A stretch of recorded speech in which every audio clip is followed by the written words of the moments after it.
De acordo com a Organização Mundial de Saúde, o transtorno de déficit de atenção e hiperatividade atinge cerca de 5% da população mundial.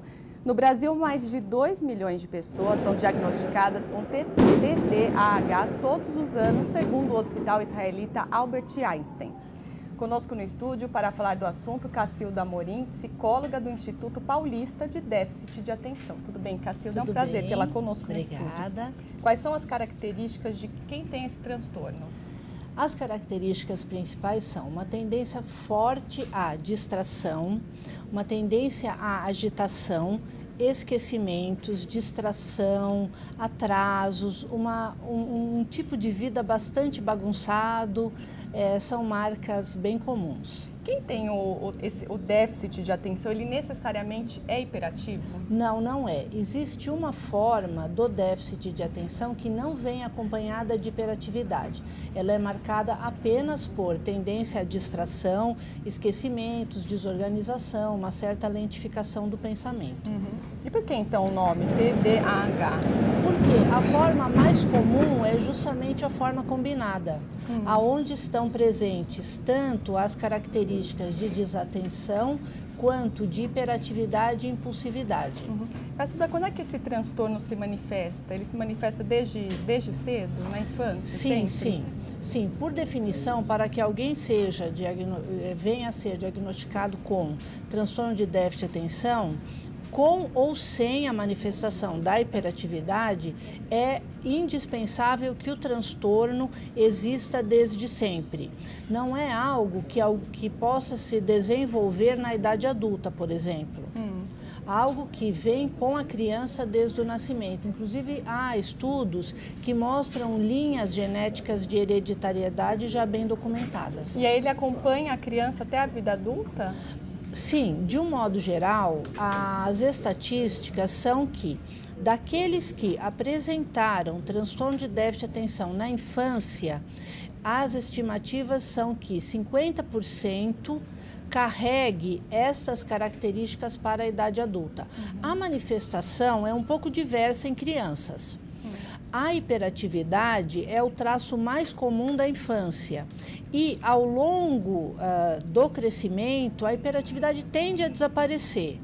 E quando avança para a idade adulta, o mais comum é o traço de distração, o traço da impulsividade, agitação mental, a desorganização bastante forte também. E aí o diagnóstico, como ele é feito? É com base só em relatos mesmo do paciente ou é possível detectar de alguma outra forma? Isso, essa questão do diagnóstico é uma questão bastante importante, porque é um diagnóstico essencialmente clínico. Essencialmente clínico significa ele é apurado, ele é obtido através de uma análise fundamentada no relato verbal dessa pessoa. Então, ela vai para uma consulta com o especialista pergunta como foi a sua infância, como é que você era na escola, como é que você é hoje em dia com o seu trabalho e como também eram seus pais, para verificar se tem aí alguma linha possível de hereditariedade. E a partir daí, em função da presença de uma quantidade significativa de sintomas que sejam clinicamente relevantes, pode-se chegar a esse diagnóstico. Agora, o problema do diagnóstico, então, do déficit de atenção é que os seus sintomas, distração, hiperatividade, agitação mental, impulsividade, são sintomas inespecíficos. Inespecífico significa, são problemas encontrados em outros tipos de transtornos também, não exclusivamente déficit de atenção. E justamente por conta dessa limitação do próprio processo diagnóstico, é que existe sim um risco grande de você ter diagnósticos errôneos e, ao mesmo tempo, de você se deixar levar também por autorrelatos e por excesso de identificação.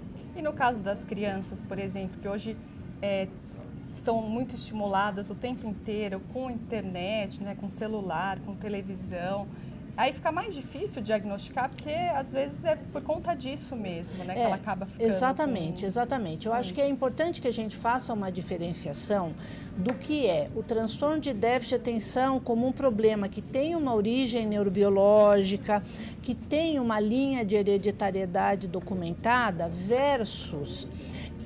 excesso de estímulo. Isso, versus um problema que é quase que um transtorno de atenção adquirido, que ele é derivado, sim, de estilos de vida, que hoje o nosso estilo de vida, não somente para crianças, para adultos também, ele é cercado de uma quantidade de estimulação que ela chega a ser assombrosa.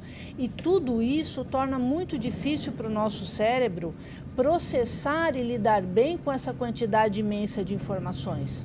E aí, nesse caso, basta controlar e...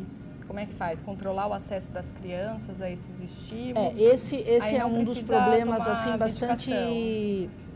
Bem, com relação às crianças que têm déficit de atenção, é importante que elas, naturalmente, sejam avaliadas para que possa se identificar para elas quais são as linhas de tratamento mais indicadas. A medicação é uma das possibilidades, mas não é a única e sequer uma necessidade obrigatória.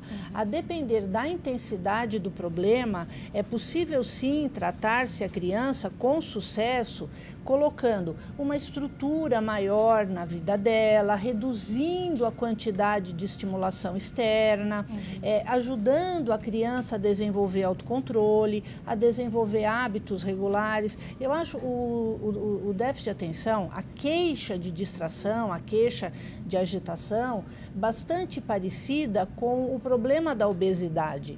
Nós vivemos um mundo atualmente em que a obesidade é um problema grave de saúde pública e ela é, em grande parte, determinada por hábitos alimentares inadequados. Então, uma parte muito significativa das queixas de distração, sejam em adultos, seja em crianças, eu acredito sim que tenha uma relação com este excesso de estimulação a que as pessoas estão submetidas. E se isso já é complicado, tanto para pessoas, entre aspas, normais, quanto mais para aquelas que já vieram ao mundo com alguma fragilidade neurobiológica. O que você acha, Cacilda, de medicamentos como a Ritalina? E por que tanta polêmica sobre o uso dela?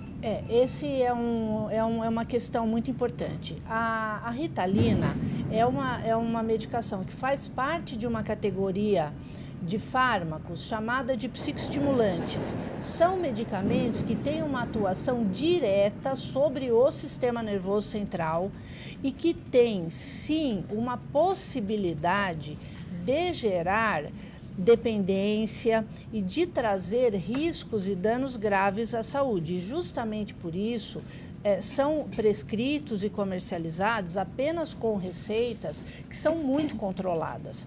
Agora, a questão é assim, no caso do déficit de atenção, a Ritalina, então, que é um dos medicamentos mais utilizados, ela pode trazer, sem sombra de dúvida, ganhos significativos para o tratamento. O que vem acontecendo, que eu acho que deveria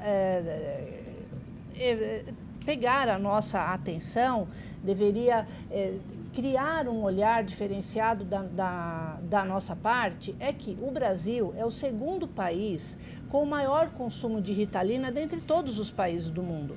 E quando nós temos um problema que ele é diagnosticado apenas com avaliação clínica, apenas com relatos de sintomas, eu acho que é extremamente importante que nós tenhamos um cuidado maior durante o processo diagnóstico para que não se corra o risco de prescrever medicação inadvertidamente e ainda mais para casos que poderiam responder de uma maneira adequada, poderiam responder de uma maneira satisfatória a tratamentos não tão invasivos, a tratamentos não medicamentosos.